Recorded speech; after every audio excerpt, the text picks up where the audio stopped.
So this right here is the full story of Roblox's richest players. Now this video was created by a legend in the Roblox community. Okay, his name is Cube Inc. So gotta give credit to him. He makes really good videos on stuff like this, and I already know it's about to be insane. Plus, this video has almost 10 million views. Anyways, I'm really excited, so let's just get into it. Imagine making millions of dollars by simply playing Roblox. Nope, stop the video. That's literally impossible. Okay, no, it is possible. Are you sure about that? That's just one of the few who turned their love for Roblox into billions of Robux, the largest games on the planet, bro. Real historical moments, and more. But to find out how they did this, we need to dive into their full stories one by one, beginning with Stickmasterluke. Oh, I know him, boys. Listen. Upon joining Roblox, Luke was That's an an average OG 14-year-old Roblox player. kid playing games and having fun. But he wasn't happy being just a player. He wanted to make a game go big. Okay. His main goal with this was not just to get rich, but to also prove that with enough passion, you can bring a whole community together. True, very true. Except, the odds of this happening were close to zero. We're talking about 2007. 2007? To give you a sense of this, here's an average game from our time. What the heck? I was 3 years old back then. This guy's old. No offense, but that's insane. That was epic. How do you even make that? And compare that to one from Luke's time. What even is that? Dang, bro, what the heck? Is how the With games nothing to looked work back with, maybe his dream was already dead. But if you truly want to achieve your goals, you should never be afraid to take that first step. then? True, true. Welcome to the underground war. Even with nothing, Luke tried his best. Despite its flaws, players somehow found joy out of terrorizing other players, I never played that game before. which led to the game reaching a couple thousand visits. This kid is going places. W. Although it's not much, this was amazing for Luke. Cause the thing is, Roblox back then paid you virtual money whenever someone joins your game. So instead of Dang. relaxing, Luke grinded out a butt ton of games in the following years, getting more players and more money from his fun, simple ideas. Dang, As well as bro. showing them off on YouTube, which clearly worked. His 13 original years ideas ago. sparked some of the most well-known Roblox players, so obviously he deserves some amount of fortune. Yeah.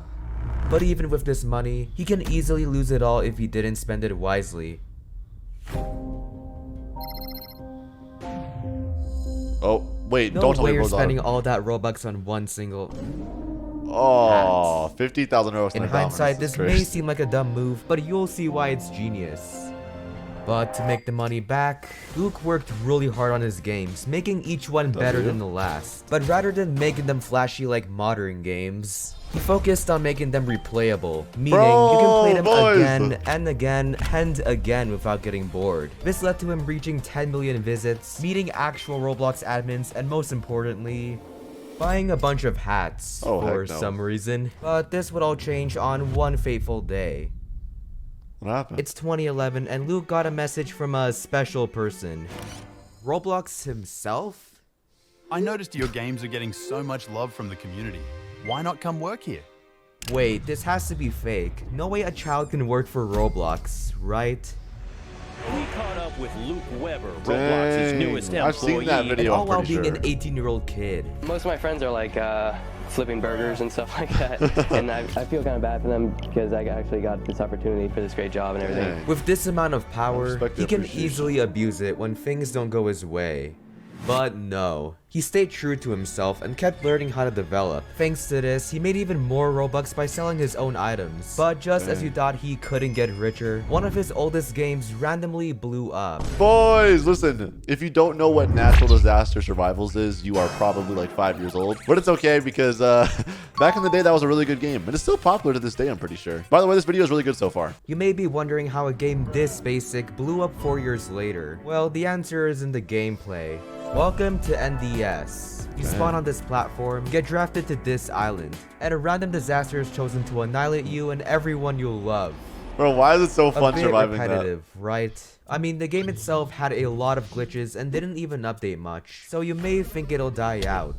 That guy is screwed. But these imperfections added to the randomness and funny moments made in the game. True.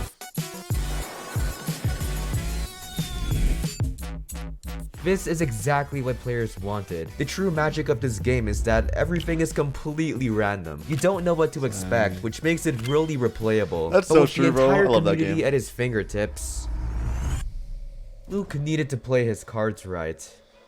With great To power prevent the comes game great from getting responsibility. boring, he added a multi-disaster machine. This allowed rich Boys. people to bring That was hell me, down to bro. earth. I would literally buy like 10 Spicing up disasters the at the same game. time. But even with an update schedule worse than mine, the game still made a ton of money from players paying to win, and I am definitely not one of them. But even still, this wasn't Luke's biggest flow of Robux. That is cap.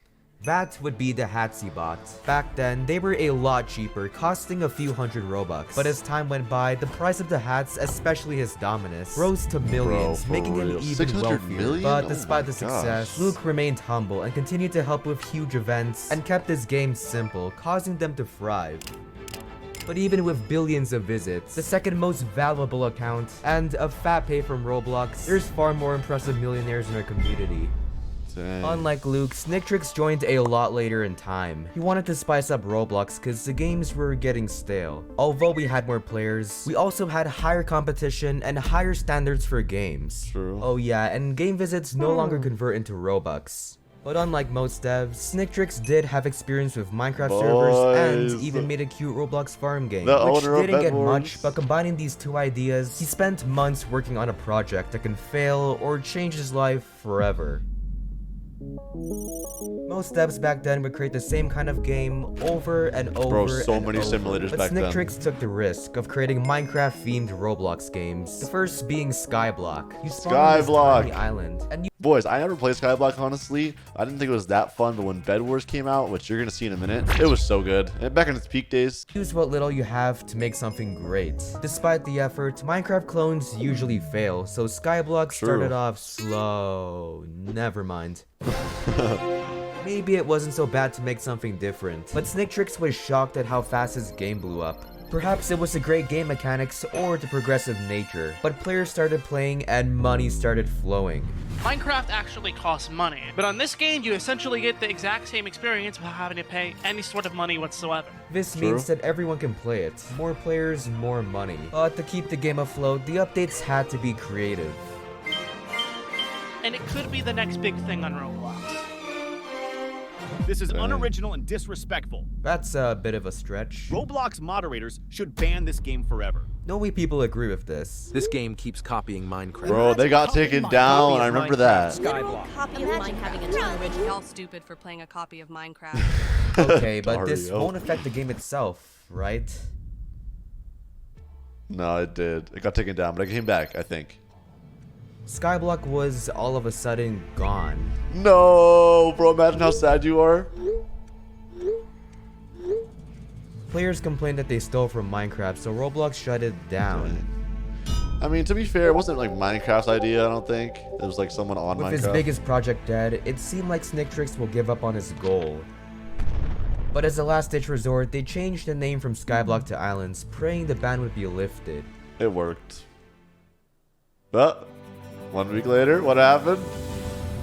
Hey! We're back Hey. in business. Using this second chance, he needed to play his cards right. With a whole website full of ideas, the team knew exactly what fans wanted. What if we made it so players can visit other islands? With better updates and better things to build in your island, players spend more time and money grinding out their base, leading to amazing creations bringing attention to the game. With everyone being obsessed with making the best base possible, you may think their game will never die out. But right as the new year started, they made the worst possible update. Since the game had so much content, players easily found ways to dupe items. This made everything less valuable, meaning less people will spend money on the game. To fix this, the devs wiped everyone's money and items. But when you do that, bro, Players everyone went leaves. ballistic, Yep, but can you see. really blame them? Imagine losing something valuable just because someone else broke rules. This led to many players quitting, and on top of all of that, the game got way too complicated with all these new items. With all this going on, you may think the team will call it quits. But instead of seeing this as a bad thing, SnickTrix saw this as a chance to make something new and great. With the Dude, knowledge, money, BedWars. and attention he got from Islands, he spent months on a new game with the goal of getting emotions out of people. And that game was Roblox BedWars. Dang. Dude, that'd Unlike be... Islands, BedWars was a lot more competitive, because instead of building and farming, you spawn on an island with infinite lives. If your bed breaks, you have 1 life left. Last team standing wins. SnickTrix had a lot of faith in the idea, so they slowly drifted away from Islands to focus completely on BedWars. But with that as their main source of money, they better not mess it up. I'm getting so much nostalgia. First off, SnickTrix knew BedWars copied Minecraft, so to avoid getting banned again, he spiced it up by adding a bunch of kits, each helping you win in-game, since— Bro, guys, the original BedWars days were so good, bro. Now I'm just sad watching this video, honestly. Okay, it's not sad, but it's interesting. Players were competitive, they spent millions of Robux on them. The devs get money and players have fun. It's a win-win. But there's still one issue. Kits cost Robux, so not everyone can use them. To fix this, he added a battle pass. By grinding the game long enough, you can unlock kits for free. But some players spent 15k Robux to instantly complete the battle pass. I've done that, not Hopefully gonna lie. this won't cause any problems. And on top of all of that, the team added enchants, which made the game even more insane. You see, if you want to win in this game, you need as much loot as possible to buy OP stuff. But players found ways to combine kits and enchants to completely break the game. Yo. Bro, those enchants are crazy. Yeah.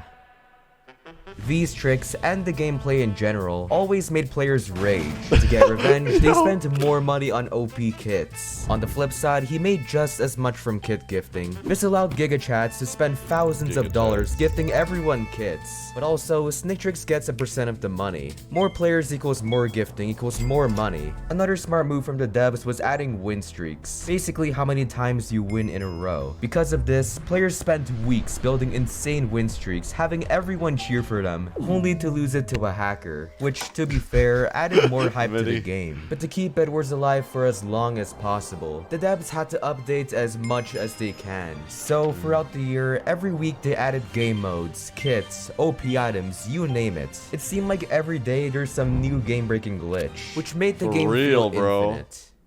But all this hype led to an inevitable problem. Picture this. You stumble across BedWars for the first time. You join a match and hope to learn the ins and outs of— You will no longer respond. Considering we had 45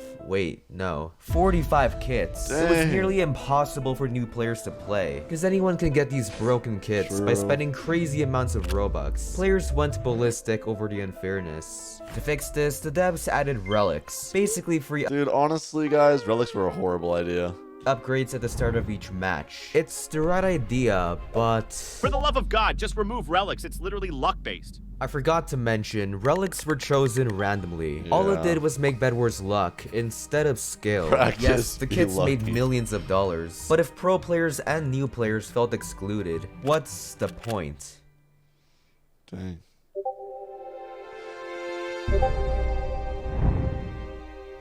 Remove relics from all queues. SnickTrix had a new goal, not to make as much Robux as possible, but to make BedWars truly fair for everyone. To do this, we need to figure out what made the game unfair. Firstly, no one likes fighting a tryhard with an unfair kit, so the devs made a kitless game mode, Murder in Bedtown, a murder mystery type game. And yes, in the past, we did have free-to-play game modes, never but played those that, still honestly. had tryhards and hackers, and no one likes that. Overall, Murder in Bedtown gave new players something exciting, because all you needed was to watch out for the murderer. But that wasn't enough. Next up, they made the better kits free. So new players had a chance to level up in the battle pass. That's a decent idea. Context, free kits go free each week, but they usually sucked.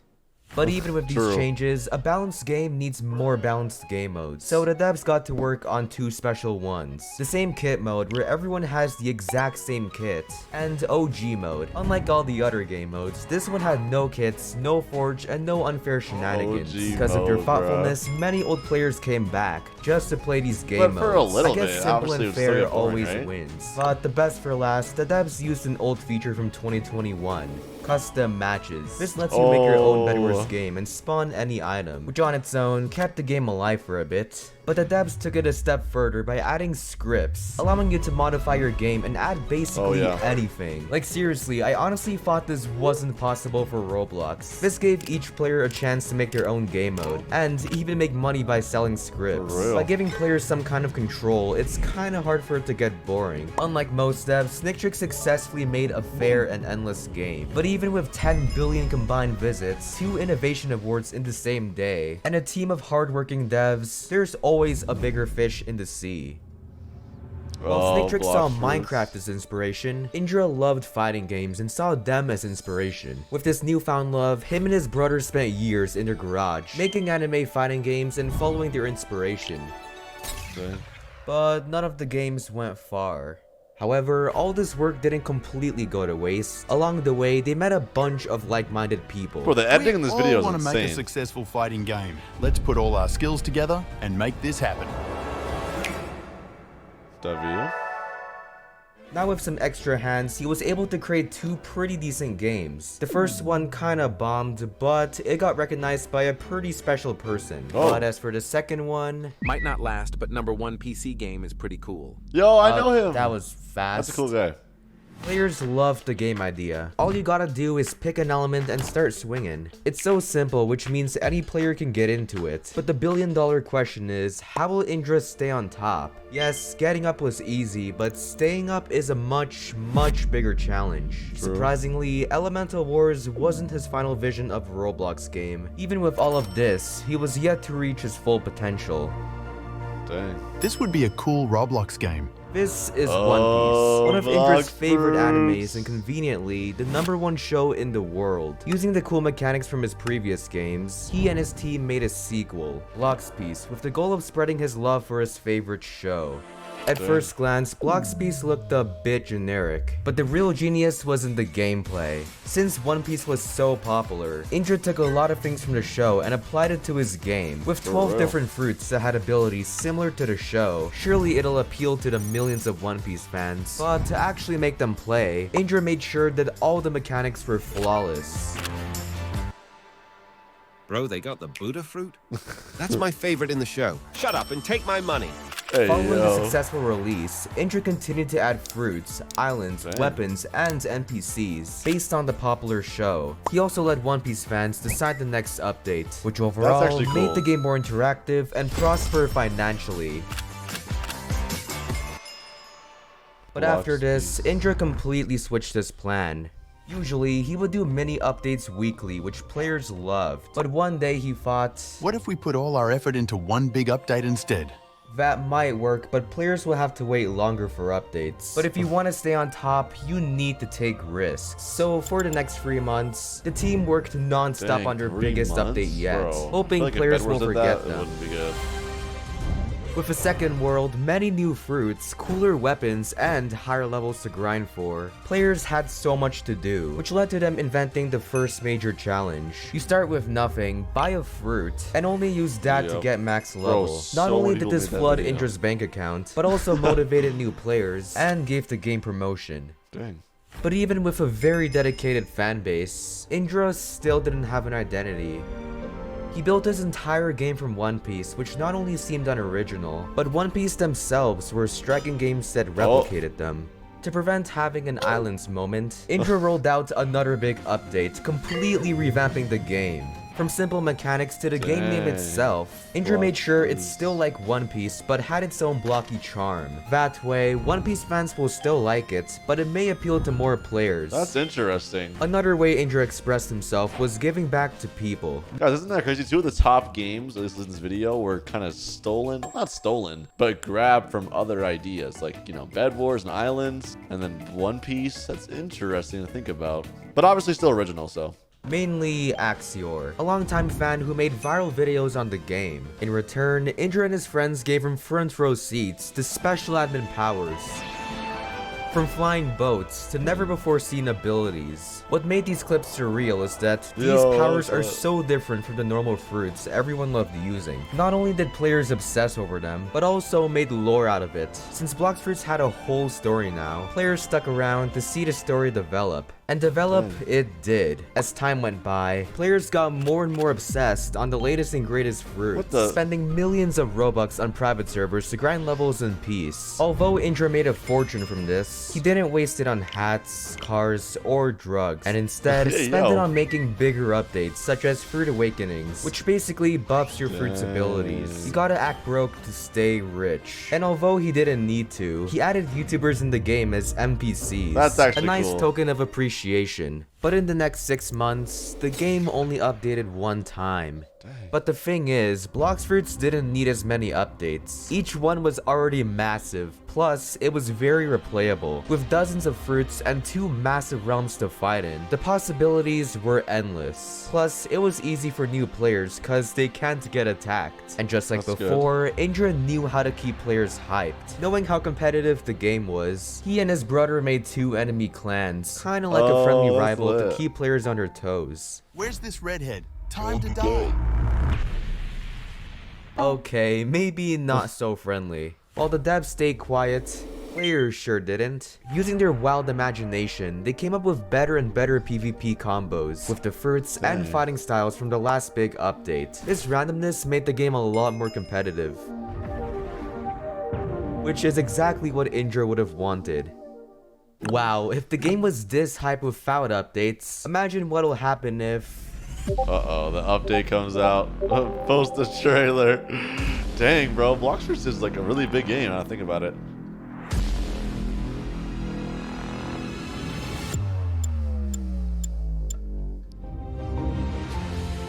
With 3 massive worlds and a new level cap, let's just say the 6-month wait was worth it. By spending more time on fruit designs, weapons, and pretty much everything, players were more motivated to spend days trying to get them. Not because it's from One Piece, but because of how awesome they look. But to make the community stronger, Indra added trading. Every fruit had its own value to prevent scammers. This made fruits like Pokemon trading cards rather than blocky weapons. But best of all, this inspired viral challenge videos where you start with the worst fruit and then trade your way to the best. After this, Indra wondered how big his game could get. His plan wasn't to squeeze money out of players, but to make the best updates possible and keep players playing. Because if his fans were happy, he was happy. That's lit.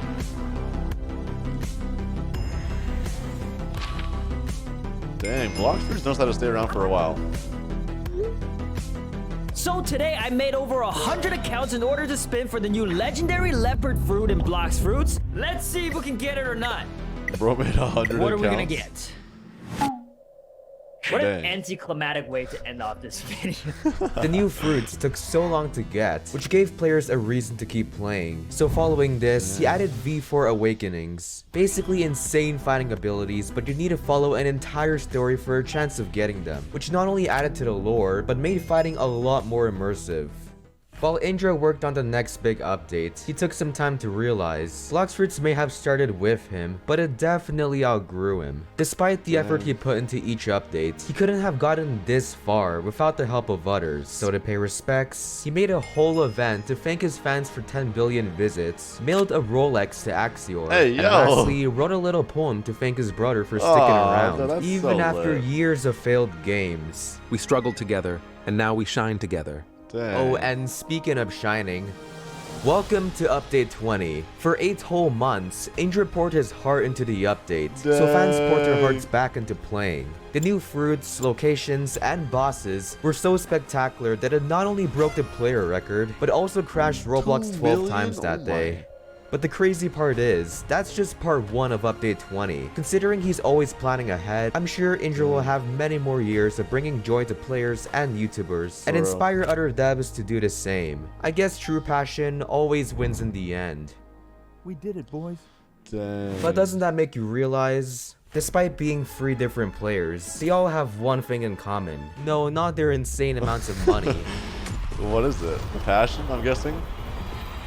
But their true love for making Roblox games, their main goal wasn't to make some cash grab, but to create something that'll be remembered for years to come. Cause at the end of the day, money is temporary, but your legacy can live forever. But considering how massive Roblox is, there's a lot of people I left out. So if we somehow get 100k likes, I promise to make a part 2 with even crazier players. So if you enjoyed, be sure to leave a like. I'm leaving a like. Yeah, honestly, that video was insane. Definitely inspiring. It makes you want to make a Roblox game low-key. But respect to all the developers who actually made those games. That's pretty lit. And also, shout out to Cube Ink again for this video, because this video is really well made, so respect to him for that. But anyways, boys, leave a like if you enjoyed it, subscribe if you're new, and I'll see you guys in the next one. Peace.